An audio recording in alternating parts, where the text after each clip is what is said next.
Hello guys, welcome back. Today we are delivering the part 2 of our how to take blows presentations, the physical component. I got Alex assisting me today. Thank you, Alex, for your help.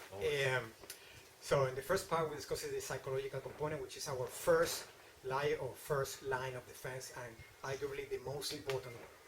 Today we're going to be discussing the physical component, how to use our body to take those blows in the most efficient way. So the layer of the physical component, we can break it down in another 3 layers, which are evasion, you can call it also dodging. Then the second layer would be deflection, and the last but not least we got blocking. In that same order we're going to utilize evasion, deflection, and blocking. Evasion is the ideal of the optimus way to address a strike that is coming at us. You know, after we have used the psychological component to take power of our striker's punch or kick that is delivered at us, then ideally we want to evade altogether. Okay. Why we want this strike to not to hit our body?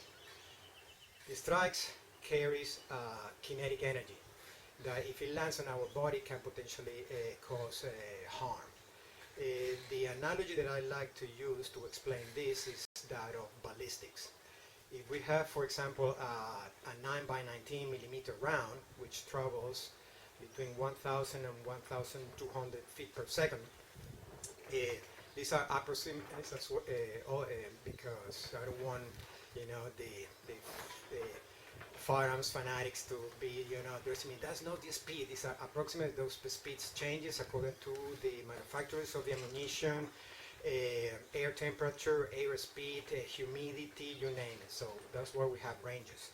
Between 1,000 and 1,200 feet per second, that's maximum velocity of that type of ammunition.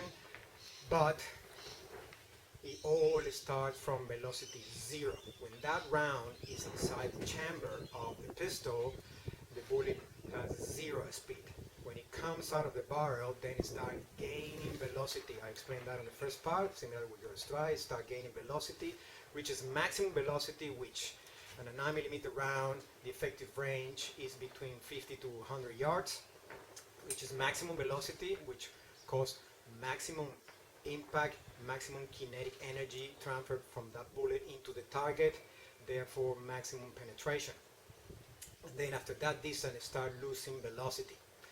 If you see, for example, a wall like the one is behind me, let's say it's a wall made out of concrete. If that bullet hits that wall completely perpendicular in a 90-degree angle, it's going to remove a lot of material from the wall, a lot of concrete. That's the reason why you must wear protective eyewear when you're out in the field, because sometimes debris is thrown at your face and you don't want that your vision be affected by that, so that way you can remain on task. Okay, so a lot of material will be removed. If you change the angle of impact of that bullet into that concrete wall, it's going to remove less material. You might have seen probably walls that have been hit with concrete. I have seen it live happening. So if the angle is changed and it comes, the sharper the angle is, the less material is removed from the wall. The reason for that is that only a little portion of that kinetic energy is actually hitting and staying and being absorbed by the wall. The rest of the kinetic energy continues traveling with the bullet on the ricochet. All right? So if that bullet misses the wall altogether, there is no damage to the surface of the wall. Therefore, you know, no kinetic energy transfer to the wall. It's a complete miss. If it hits, remove some. As you increases the angle, then it removes more material. More kinetic energy of the ammunition is being absorbed by the wall. So having this knowledge is what we want to evade altogether any strike that is delivered at us. So let's say if Alex now is trying to strike me in the face, I would like to perform a complete evasion altogether so that there is no impact in my face. The fist completely misses my face. That means that this is completely safe to myself. No impact means no damage to my face, right? But even though that this is the number one priority about the physical part of defending from blows, is evasion or dodging those strikes altogether. This is not always possible. It's very, very, very difficult to do. So that's where we have then our second layer of defense within the physical component, which is deflection. So using the same example that I explained about the 9 by 19 millimeter round here in the concrete wall, then we're gonna adjust our body. And to explain that, I'm gonna use this. We got some resources here. My wife kindly let me use the kitchen shopping board. We obviously under the promise that I'm not gonna damage it, of course. So I'm gonna use this chopping board. I'm gonna put it in my body because it's big and it's flat, and this is a drill that you don't have to do. This is purely for illustration purposes. So I'm going to ask Alex to grab our Russian staff, and we're going to pretend that the tip of the staff is the tip of the striking point, which will be the equivalent of the fist, and then the rest of the staff is obviously the rest of the arm, or this is the foot if you're delivering the kick, and then the rest of the staff is the rest of the leg, right? So Alex is going to be poking me from different angles that represent kicks coming from different angle, punches coming from different angle, and I'm going to all aiming at my torso. So I'm going to be moving the chopping board, changing the angle so that strike when hits at the sharpest angle, so only a small portion of that kinetic energy stays in my body and the rest is going to be ricocheted somewhere else, right? So let's do some hands. The key part here is that when you are taking those blows, you know, your limbs are out of the way. This is to train our body to look after itself. Okay, this is paramount. And when we're performing those change of angles, and that's why you see all those strange movements that Systema practitioner do, this is the reason why. We want to prevent those strikes to being ricocheted to our body. So if he hits it, we don't want you to ricochet to our face, so we want to send it somewhere else, away from our body. If here, this is a front kick, we're not going to do this because then it's going to ricochet to our groin. So we have to ricochet away from the body. Right?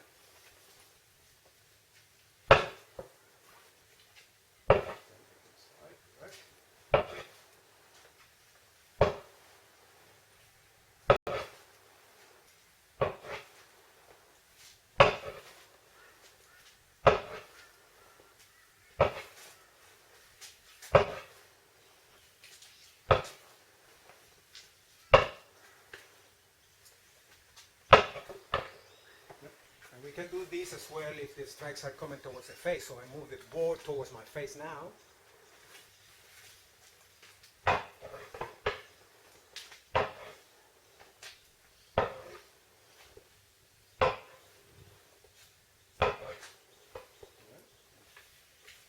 So you can do this with any part of your body. Right? Yes. If that strike managed to reach your body, then only a small portion, therefore the smaller portion of kinetic energy stays in your body, the less likelihood that you're going to get hurt. Okay? If you take the full blow and the other person is very, very strong and is delivering a lot of power, it doesn't matter how much abdominal exercise you do, it doesn't matter how strong your pectoral muscles are, your abdominal muscles are, and how you can contrain your body to take those blows and put your ribs really close together and tight up all your internal organs, there is always some kinetic energy that is going to penetrate through your muscles and land on your internal organs. And there are no exercise that you can do to make your liver stronger, to make your diaphragm stronger, to make your kidneys stronger. Those are very fragile organs. Most of that kinetic energy is going to be stored by your powerful abdominal muscles, but some is going to get through.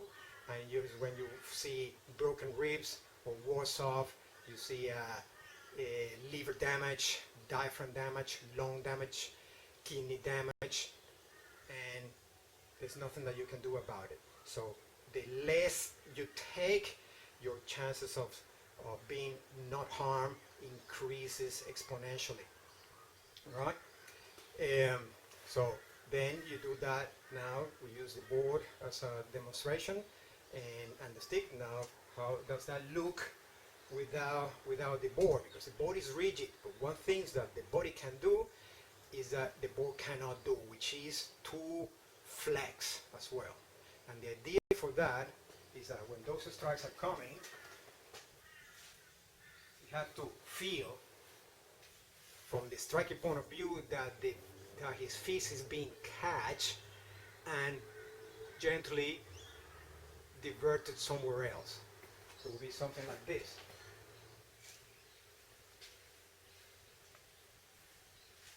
Okay? Where you do that with your body, that is what is so important and what we explain in all the videos, the flexibility of the torso. Right? Body, maximum range of movement, freedom of movement. Right? So how does that look?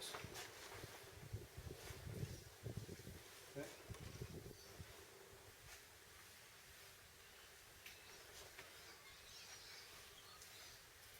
So it's like you're catching the fist with your hand, with your body, and then sending it, deflecting it somewhere else.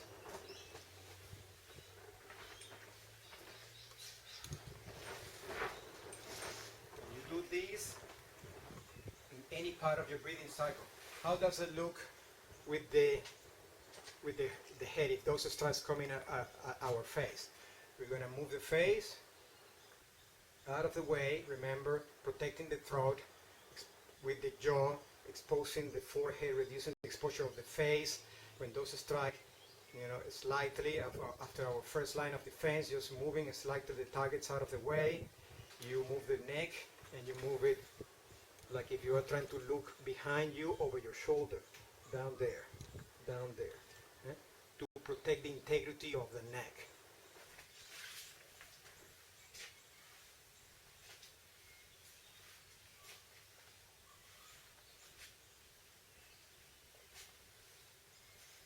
You can use your shoulder as well.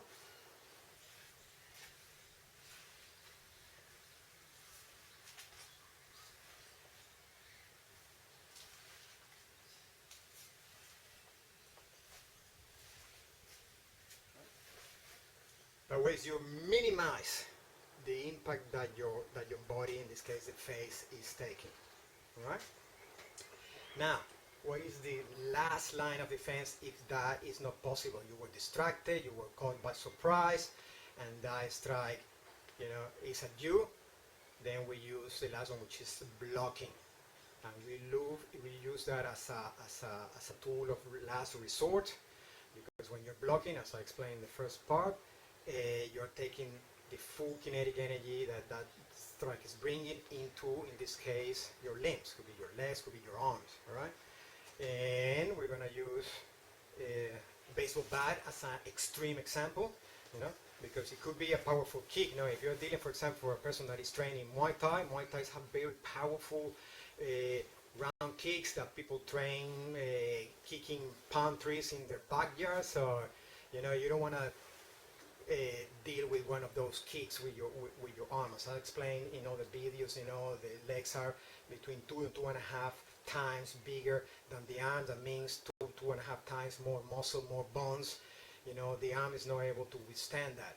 So if he's swinging that baseball bat at me, and I'm gonna perform a traditional martial arts block, there's no way that my arm is going to withstand that impact. You know, you have to use other type of blocking, you know, like this or like so.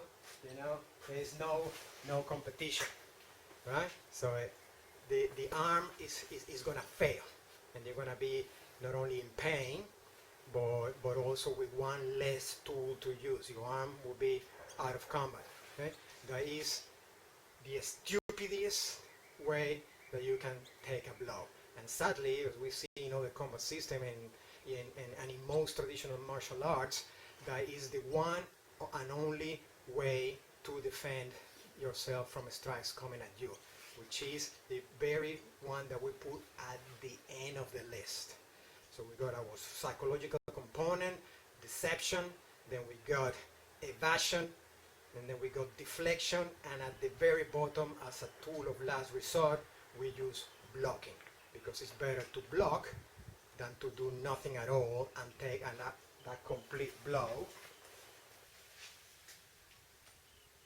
in our body. Right? So better than taking that complete blow, it's better to sacrifice your arm for the integrity of your head. You know, this is an injury that you can survive. This is an injury in the head that you very likely won't survive. All right. So I hope this clarify the physical component. We're going to be then doing a last part where we're going to explain some or give some training tips, how to train this way of taking blows, and some common mistakes, and how to fix them. All right. Thank you, Alex, for assisting me today. And we'll see you guys in the last part of this presentation. Thank you. Bye-bye.